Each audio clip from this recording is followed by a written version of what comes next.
Bom dia, meus queridos amigos e irmãos. Bom dia. Hoje nós estamos aqui num dos lugares e num dos cenários mais típicos do ambiente do Evangelho. Aproximadamente 90% das narrativas cotidianas do Evangelho aconteceram nesse ambiente, neste círculo, chamado de Mar da Galileia, o Mar de Quinéret, ou o Mar de Tiberíades.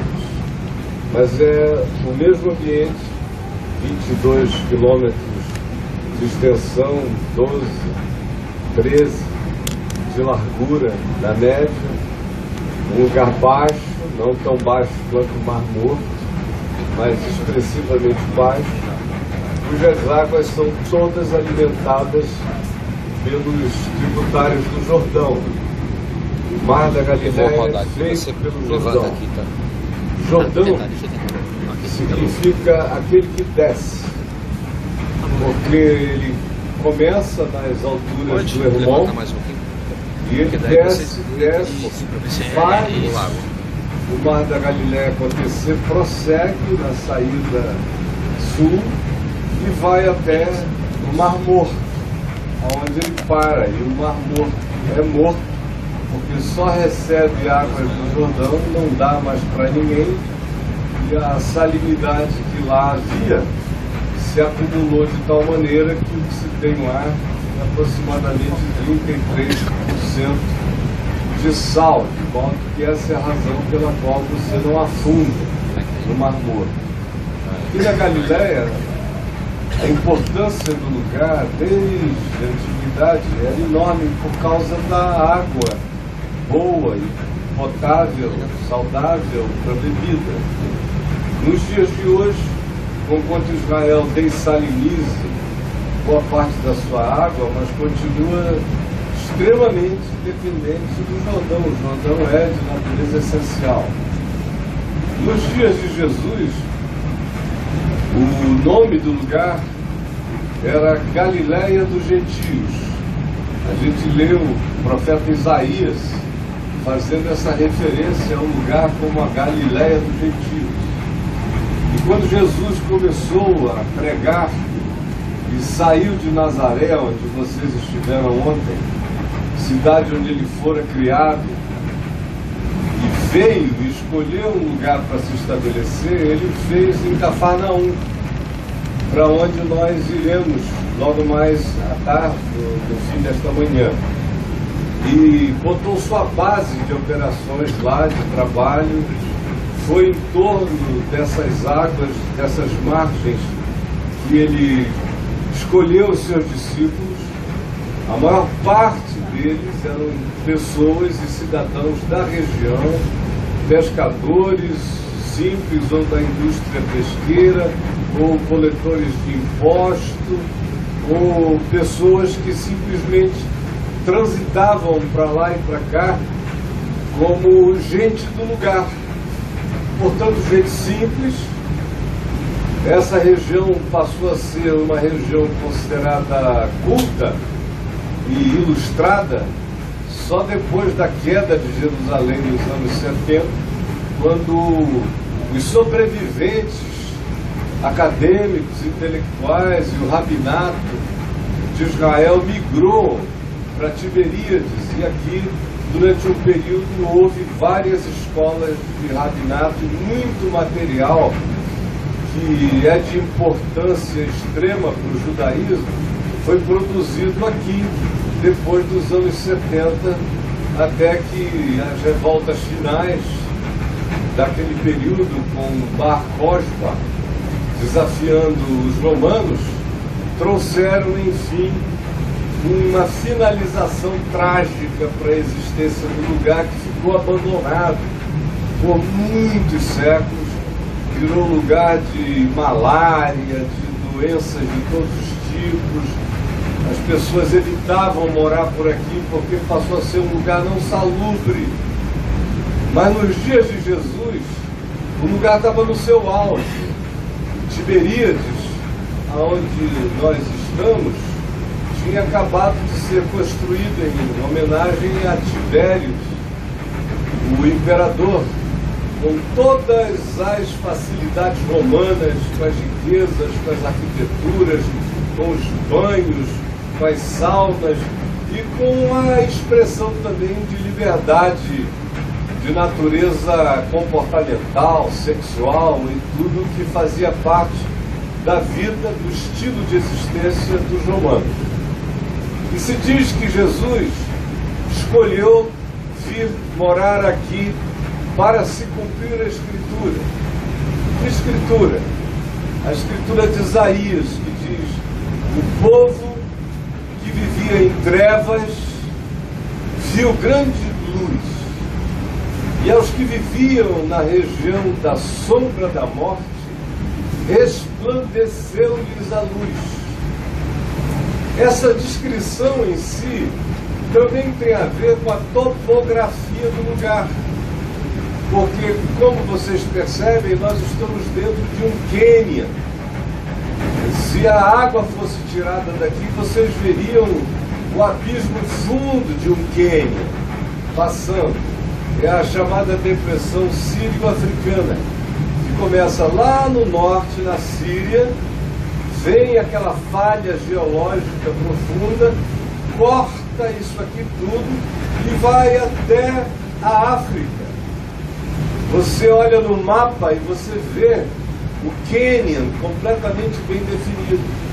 Essa parte aqui é uma das mais importantes desse cânion, porque vocês, para onde quer que olhem, veem muralhas de montes. Todos esses montes têm nomes bíblicos, conhecidos do Velho Testamento e do Novo Testamento, lotados de história. Mas topograficamente falando, eles fazem um tubulão, fazem um túnel. Aí hoje a gente está aqui, andando por essa quietude, parece que a gente podia pegar um patins e sair patinando na suavidade das águas, olha os patinhos calmos, tudo tranquilo, mas isso é pura ilusão. Eu estava dizendo antes da gente entrar aqui, há uns 10 anos atrás, eu estava fazendo um documentário, umas filmagens no Mar da Galileia, eu aluguei uma lancha. Eram umas 2 horas da tarde. A lancha é potente, dessas lanchas de mar. E eram 2 operadores e mais eu, a Adriana, um casal de amigos. E 2 cameramen filmando. Nós saímos, de repente veio aquele vento violento da região norte, entrou aqui, as águas se tumultuaram, os marinheiros ficaram preocupados, o barco começou a rodar fora d'água, a hélice, ele saía... Aí começou a esquentar, queimou o motor, a gente no meio do lago, aí o barco jogado para um lado, jogado para o outro. A Adriana, que sofre de uma labirintite, coitada, desesperada. A mulher do meu amigo, que não sabia nadar, se agarrou ali pelos cantos, ele também, um homem grande, corpulento, mas o negócio dele não é água. Um dos marinheiros também não se dava bem com natação, aí todo mundo se vestiu de coletes, e eu não parei de gravar, graças a Deus tinha um câmera cabra macho, esse senhor, se agarrou no poste e falou: pode ir, pastor. A gravação existe, está lá aquela confusão. E aí eu, para facilitar a vida deles, a gente está só a uns 400 metros da margem, qualquer coisa a gente nada para lá. 400 metros, com aquela onda toda, era um atestado de letalidade. Só estou dizendo isso para ilustrar que essa depressão sírio-africana produz um fenômeno que a gente vê no Novo Testamento, das águas agitadas, e é algo tão forte, inclusive nos dias de hoje, quando o mar, quando a Galileia está assim, os grandes barcos não saem. Um barco como esse fica no porto, e alguns inclusive maiores do que esse não saem, não há recomendação para sair. Existe a proibição de que se saia. Porque como foi, continua a ser. E pode acontecer de vez em quando e a qualquer hora, dependendo da estação.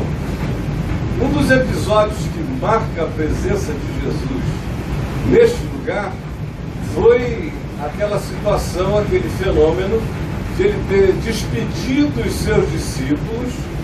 Eles estavam aqui em Tiberíades. O texto de João nos diz que ele despediu os seus discípulos para que eles cruzassem, fizessem uma diagonal. Não estavam indo para o outro lado, eles estavam diagonalizando de Tiberíades na região de Betsaida, lá no extremo norte, para além de Cafarnaum. Esse era o corte que eles estavam fazendo. E enquanto isso, Jesus ficou despedindo as multidões pelas montanhas e pelas planuras do lugar e disse que iria ter com eles. E o que eles fizeram? Eles deixaram um barquinho. O texto de João, no capítulo 6, diz que eles deixaram um barquinho para trás, porque, claro, Jesus disse: vão que eu encontro vocês no caminho. E eles supuseram o óbvio, deixaram um barco para Jesus remar. Só que deu 9 da noite, 10 da noite, 11 da noite, e Jesus não aparecia, e as ondas foram ficando tumultuosas, o vento soprou contrário, o risco de naufrágio foi ficando, estatisticamente falando, mais do que provável. O pânico tomou conta deles. Vocês todos sabem que a maioria dos homens antigos não nadavam. Natação é um desenvolvimento humano posterior. Você mesmo, eu sou amazonense, mas a maior parte dos pescadores do Amazonas não nadam. Caboclo cai na água no meio do rio igual prego. Tem uns que nadam e nadam muito bem, mergulham muito bem, mas outros não. Tanto é que você chega no rio Amazonas, no Rio Negro, em qualquer afluente daquele, se você vir alguém nadando, é estrangeiro. Porque caboclo não sai da beira do rio. Ele joga a tarrafa, ou ele entra no barco, vai atrás de peixe, mas ele mesmo não se põe nessa tarefa. E o que aconteceu aqui é que eles esperavam que Jesus viesse num barquinho, na direção deles, e ficaram na escuridão da noite, aflitos e angustiados, esperando que Jesus viesse num barco, quando de repente eles veem aquela fantasmagoria, aquela visão assombrosa de Jesus andando por sobre as águas do mar, indo ao encontro deles. E eles todos, como eram homens simples, qual foi a interpretação deles acerca daquela aparição? Eles disseram: é um fantasma, é um fantasma, é uma assombração, é uma visagem, socorro Deus. Foi um pânico. Aí Jesus disse: não temais, sou eu. Pedro, que estava dentro do barco, e era o mais ousado deles, disse: Senhor, se és tu, manda-me ir ter contigo andando por sobre as águas. E Jesus disse: vem. Pedro botou o pé na água, as ondas imensas e increpadas, o vento forte, antagônico, mas mesmo assim ele foi andando na direção de Jesus por sobre as águas, até que se diz que ele parou e falou: que coisa mais louca que eu estou fazendo, andando sobre as águas, isso é impossível, andar sobre as águas é impossível. Aí quando ele disse que andar sobre as águas era impossível, e ele fez a leitura do possível, o possível dizia ele que ele tinha que afogar-se, que ele estava violando a gravidade, e aquilo ali de fato era loucura. E aí a ação que o fez colocar-se andando sobre as águas, que tinha sido uma decisão em fé, se transformou imediatamente numa racionalização que o conduziu para uma conclusão suicida. E ele disse: não, eu não posso estar andando sobre as águas. Quando ele disse eu não posso, ele começou a naufragar, a sossobrar e a gritar, mais uma demonstração de que ele era tudo menos bom de natação. Porque ele foi e gritou: Senhor, socorre-me! E Jesus o tomou pela mão, o ergueu e disse: homem de pequena fé, por que tu duvidaste? E o levou até o barco, e ambos subiram no barco. E as ondas se acalmaram, e eles seguiram ao seu destino. A outra ocorrência é aquela do acalmar de ventos e ondas, quando Jesus está no barco com ele. Está na popa do barco dormindo, já é outra ocasião, tirando uma soneca. Quando vem a entrada de vento da depressão sírio-africana e sopra com veemência sobre o barco começa a afundar. Era um barco pequeno para 13 pessoas lá dentro, começou a ficar perigoso, a fazer água, e eles olharam para Jesus na popa do barco, ele dormia tranquilamente. É um barco pequeno, vocês vão ter uma ideia ali no Kibbutz, para onde a gente deve aportar. Vocês vão ver o tipo de barco, o tamanho de barco, para vocês terem uma ideia da periculosidade daquele enfrentamento. Pois bem, é quando Jesus é acordado com a pergunta deles: tu não te importas que pereçamos? Estás aí dormindo e a gente está aqui morrendo. E Jesus então se levantou, e o texto do Novo Testamento grego nos diz que Jesus olhou para as águas e fez assim, e estendeu a mão na direção do vento e disse: passa. E para as ondas: chega. E na mesma hora o vento cessou e as ondas acalmaram. E eles, que eram nascidos, criados e profissionais da pesca, da água, nessa região, e sabiam tudo dos movimentos, das dinâmicas, das correntes do lugar, quando viram o que aconteceu, entraram em estado de perplexidade. Porque disseram: quem é este que até o vento e o mar repreende e eles lhe obedecem? Nesse mesmo dia eles atravessaram e foram para o outro lado, onde hoje você vê a Jordânia. Eles foram para o outro lado do Mar da Galileia, aonde existiam várias cidades chamadas Decápolis, 10 cidades, 10 polis.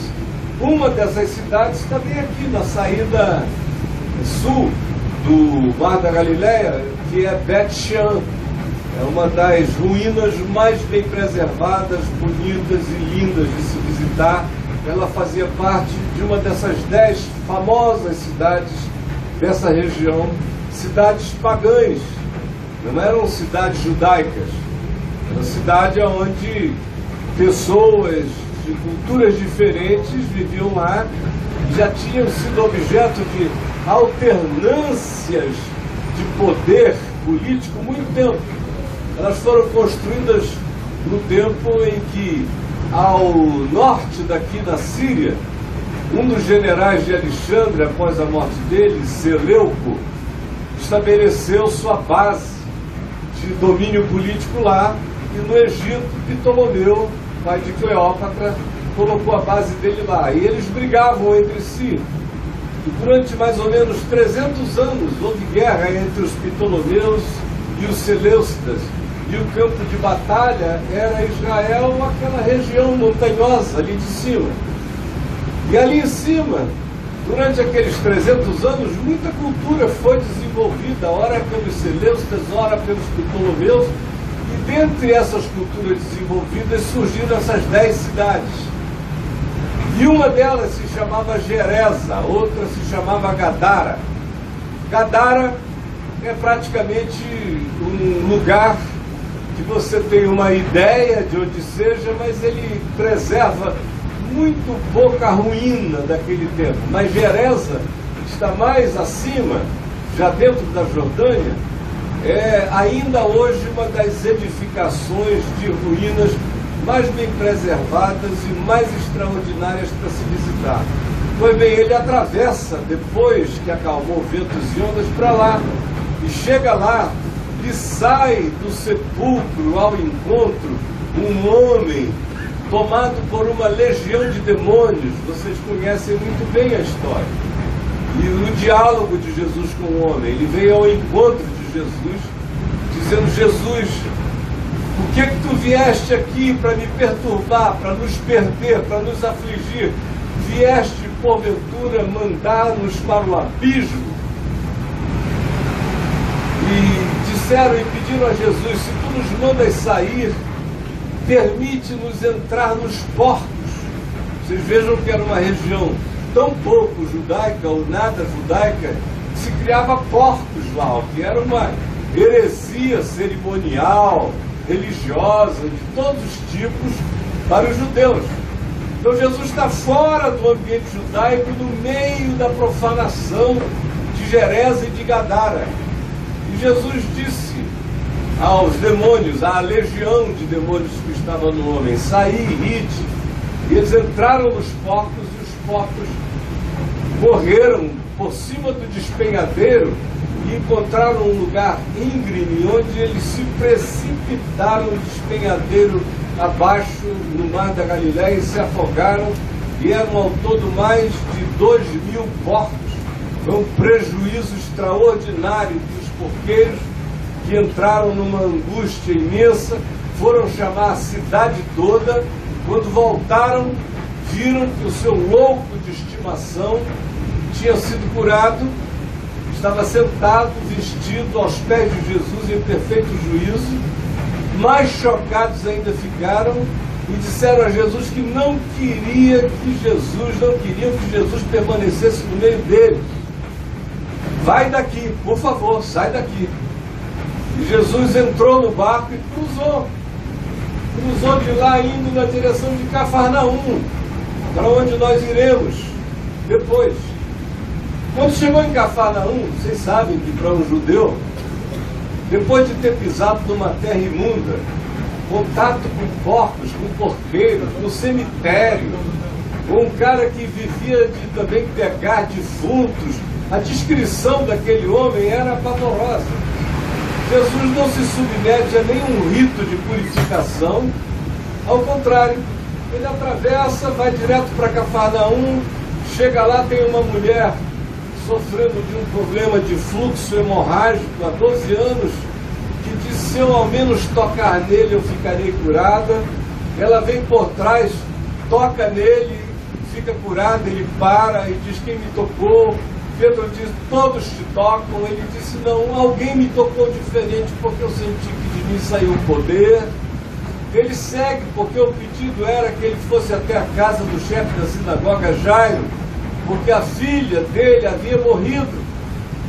Jesus não toma nenhum banho purificatório, não faz nenhuma ablação, não cumpre nenhum dos ritos judaicos de purificação, vai sujo, porco, imundo, do jeito que ele estivera lá em Gerasa, direto para a casa da filha do sumo sacerdote Jairo, a ressuscita de entre os mortos, a levanta. No fim daquele dia, também sem nenhuma purificação religiosa, ele vai para a porta de Cafarnaum e as multidões afluem de todos os lados e ele as cura, impondo-lhes as mãos aos milhares, pessoas saindo curadas de um lado para o outro, situações as mais diversas. Isso no único dia da vida dele. E ele passou 3 anos andando em volta. Hoje nós vamos a alguns desses lugares, algumas dessas memórias e histórias serão recuperadas por nós, mas esse lugar foi escolhido por ele por causa da profecia que dizia: aqueles que vivem na região da sombra da morte, a eles resplandeceu-lhes a luz. Sombra da morte, como eu disse no início, uma alusão à topografia, porque Aqui demora mais a clarear por causa das montanhas. Se a gente estivesse para além dessas montanhas, o sol já teria aparecido. E também escurece mais cedo aqui, porque quando o sol se põe, enquanto em outros lugares ainda tem luz, aqui já foi escurecendo. Então a própria topografia ilustrava o tipo de gente que vivia aqui. Gente angustiada. Vocês vejam que em nenhum outro lugar havia tanto endemoninhado, tanta gente perturbada mentalmente, tantos lunáticos, tantos aflitos, tantas pessoas com crise profunda de identidade, porque aqui era uma terra de todo mundo. Havia mares que atravessavam, era uma espécie de highway intercontinental, cruzava a região, lá em Cafarnaum, por lá ela passava também. Era um fluxo comercial, aonde quer que caravanas entrem, cheguem e saiam, a confusão se instala, a pluralidade cultural se estabelece, e muita gente no meio da diversidade, que não adensa nenhuma forma de identidade, vai diluindo a sua própria identidade, e alguns vão entrando em crise profunda de não discernimento de quem elas mesmas são, o que abre um espaço enorme para a invasão de entidades, de seres de natureza espiritual, e que encontram também no coração desesperançado, angustiado, aflito, culpado das pessoas, o ambiente ideal para fazerem as suas próprias instalações de perversidade na mente humana. Por isso havia também tantos endemoninhados nessa região. E o que é extraordinário quando a gente observa e olha em volta, dê uma olhada em volta, é você imaginar que a história da humanidade foi absolutamente afetada por 3 anos de movimento em torno deste lago. Não houve uma guerra, ninguém pegou em armas e espadas, não houve nenhuma proposta ideológica de tomada de poder, não houve nenhum clima de hostilização emanado ou emulado por Jesus contra as tropas de ocupação, que eram os romanos. Ao contrário, o que você vê é a desconstrução de um poder presente pelo abraço, pelo amor, pela graça que cura. Como foi o caso do centurião romano de Cafarnaum, o seu criado estava terrivelmente doente em casa, e ele foi ao encontro de Jesus, pedindo a Jesus que curasse o seu servo. E Jesus, sem nenhuma hostilidade, sem nenhum preconceito, sem nenhum bairrismo político, ideológico, étnico, xenófobo, nada, olhou para o homem e disse: eu vou contigo. Onde é? Imagina o que foi isso para os judeus. Judeus nacionalistas, xenófobos, já olhavam traidor, está indo com esse cara, isso aí é um Maria vai com as outras, quer ficar em cima do muro. Mesma coisa que dizem de mim lá no Brasil, quando eu me nego a assumir posições polarizadas. Tem gente que não entende nunca qual é o caminho do Evangelho. Aí o centurião romano disse: não, eu não preciso que tu entres na minha casa, porque eu sou um homem sujeito a autoridades, eu conheço o princípio de autoridade. Quando o meu comandante diz: faze isto, eu faço. Também quando eu digo ao meu subalterno: faze isto, ele faz. A palavra é o que governa a ação quando se tem autoridade. Por isso eu não preciso que tu vás à minha casa, eu não sou digno de que tu entres nela. Apenas fala uma palavra. Apenas diz assim: eu quero que o teu servo fique curado, porque tu és a autoridade absoluta no céu, na terra, no mar. Por alguma razão aquele homem tinha crido, tinha intuído que ele estava na presença de alguém para quem todos os poderes da adversidade se dobravam e se curvavam. E Jesus se admirou e disse aos judeus em volta: em verdade eu digo que em todo Israel eu jamais encontrei uma fé como esta. A gente está chegando lá, eu tenho 10 minutos e eu quero aproveitar para lhes dizer o seguinte: quando a gente ouve essas histórias, e há dezenas de outras semelhantes a essa, a gente sempre diz: não, essa foi uma demonstração de que Jesus era o Filho de Deus. Não foi assim que nós fomos ensinados?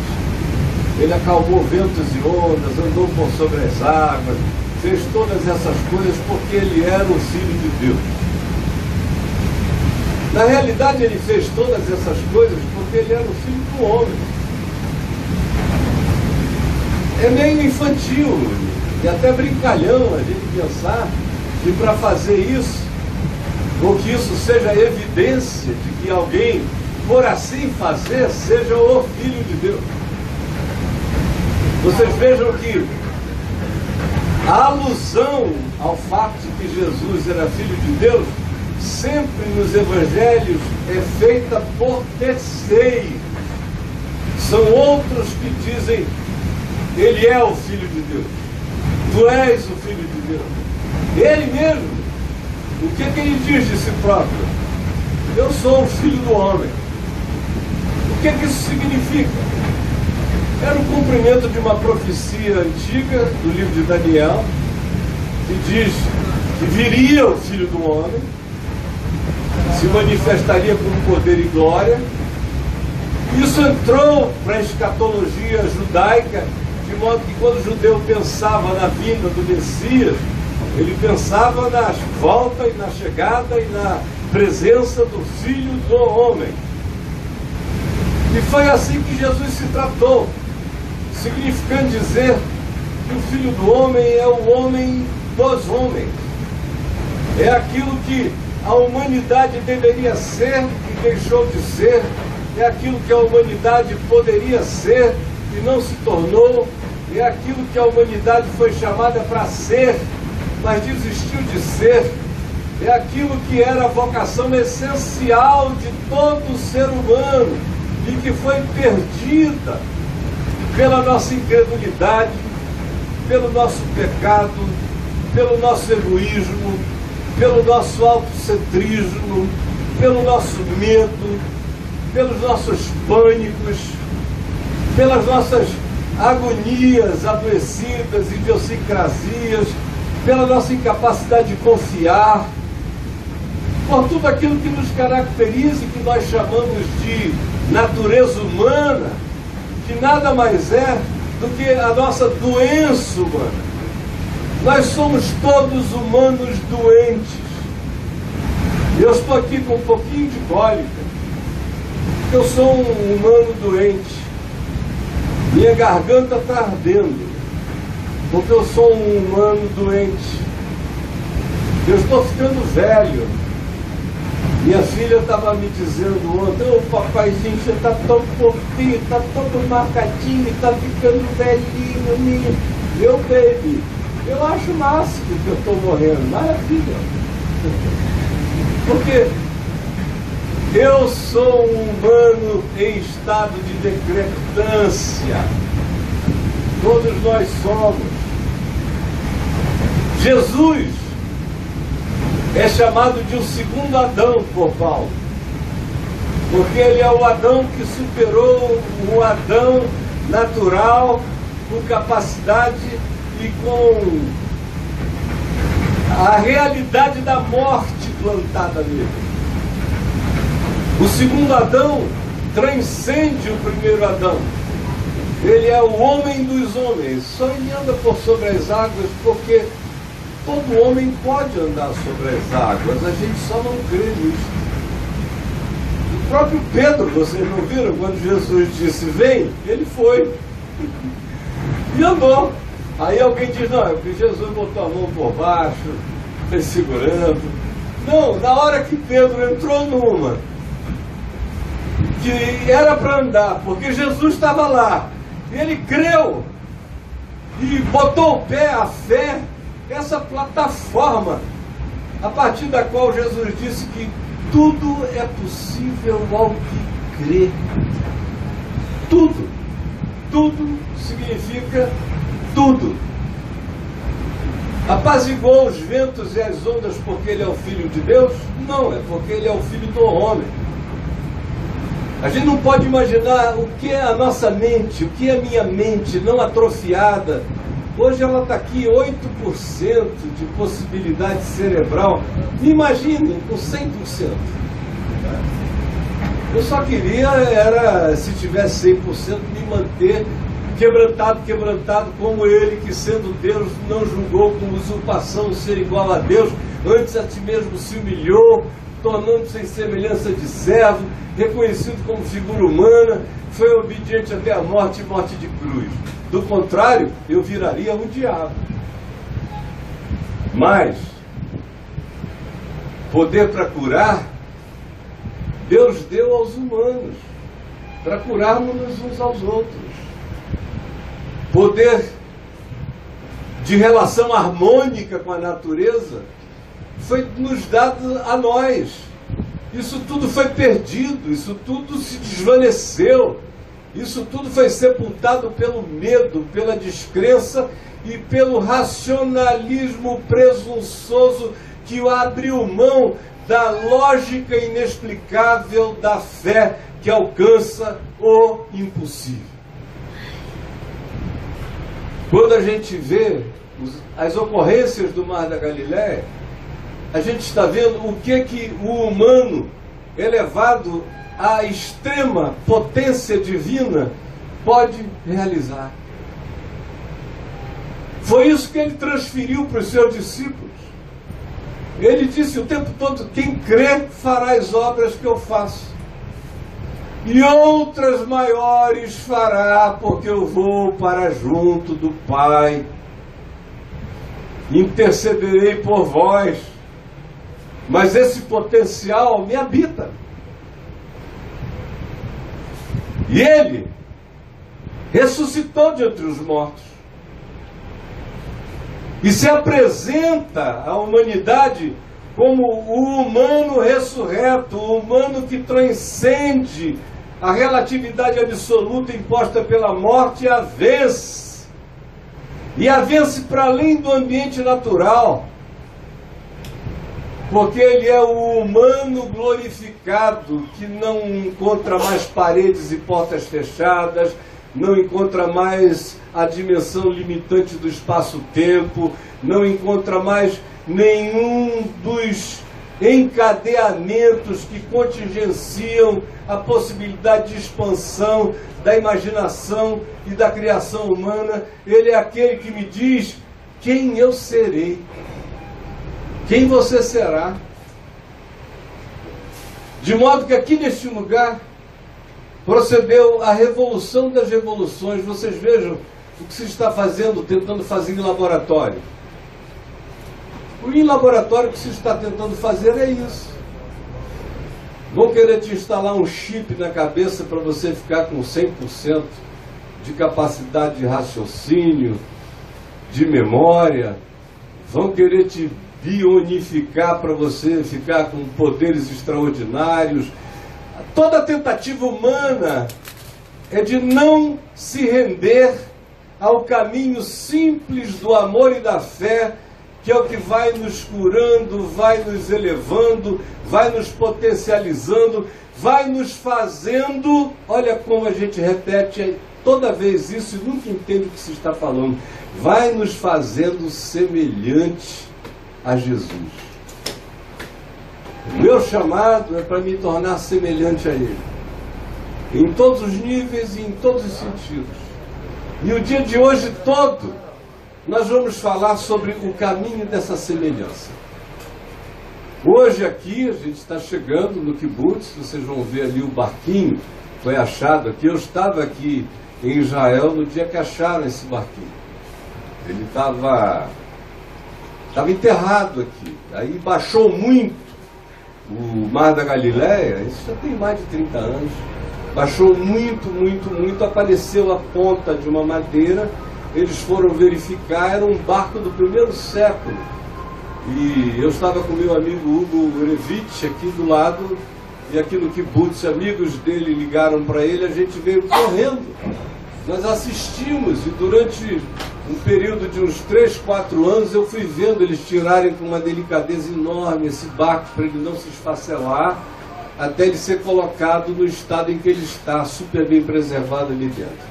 Mas eu dizia, no curso deste dia, nós vamos dar prosseguimento ao que eu estou falando aqui. Aqui eu falei sobre a semelhança do Filho de Deus, no que diz respeito a não ter medo da natureza, não ter medo da vida, não ter medo da morte, a saber que conquanto nós estejamos ainda contingenciados pela fraqueza, pela doença e pela morte, nós somos desafiados a outros níveis. Vamos lá na transfiguração. Na transfiguração não se apresenta nada relacionado a um milagre. O milagre é aprender a ser gente como Deus por dentro. A amar, a perdoar, a ver a vida com os olhos de Deus. É aprender a ser um filho do homem. Tudo que nós vamos ver hoje, inclusive em Cafarnaum, sobre perdão de pecados, quando ele diz, pois, o Filho do Homem tem sobre a terra autoridade para perdoar pecados. Tudo que a gente vai estar falando durante esse dia é sobre nós em Cristo. Não é sobre o São Jesus, tão distante de nós, que serve apenas como inspiração inalcançável. Ao contrário, nós vamos andar cada vez mais perto do Jesus que diz, pula para cá, anda comigo, pisa na água, não tem medo. Porque as obras que eu faço, vocês mesmos farão, e outras maiores farão, porque eu vou para junto do Pai. Foi a primeira vez que eu fiz essa travessia sem a gente cantar uma única música, porque eu falei demais. E normalmente a gente canta põe tua mão na mão do meu Senhor da Galileia. Põe tua mão na mão do meu Senhor e acalma o mar. Meu Jesus que cuida de mim, noite e dia sem cessar. Põe tua mão na mão do meu Senhor que acalma o mar. Põe tua mão na mão do meu Senhor da Galileia. Põe tua mão na mão do meu Senhor que acalma o mar. Meu Jesus que cuida de mim, noite e dia sem cessar. Põe tua mão na mão do meu Senhor que acalma o mar. Jesus, que a tua palavra tenha entrado em nós, em mim, e que a nossa fé seja fortalecida, e a nossa alegria de sermos teus nos coloque dia a dia numa dimensão mais profunda do que significa tomar posse do que tu nos chamaste para sermos. É o que eu te peço por mim e pelos meus irmãos, em nome de Jesus. Amém e amém. Gente, chegamos. Obedeçam a bandeira. Uau! Sabe, na sinagoga, quando o Senhor fala, né? E desce, as pessoas dizem escolha. E Shar Koach é força. Aprendi muito. Queridos, a gente está descendo efetivamente no museu onde está... A gente vai ver a foto do barco que o pastor falou. E lá tem também banheiro, tem um café, tem uma lojinha. Eu vi que já as pessoas estão lá, cadê a loja? Então tem para tirar um pouco essa, né, vontade. E de lá a gente segue e a gente vai falar. Uma coisa que é impressionante, o pastor que já está aqui, acho que antes do que eu nasci, sabe e lembra, falou 30 anos, já não é a primeira. 41, eu vou completar 42. Pessoal, tudo isso aqui atrás era água, não existia essa praia aqui. A água chegava, gente, até o museu. Só para vocês imaginar, depois quando a gente vai falar da importância hidrológica que tinha esse lugar, porque como o pastor falou, já passamos a fazer dessalinização, essa água era a nossa fonte vital de água doméstica. Então, esse Mar da Galileia, essa Kinneret, tem tanta importância religiosa, hidrológica, estratégica. E nessa dia, então, vamos tentar de completar um pouco de tudo isso. Vamos lá.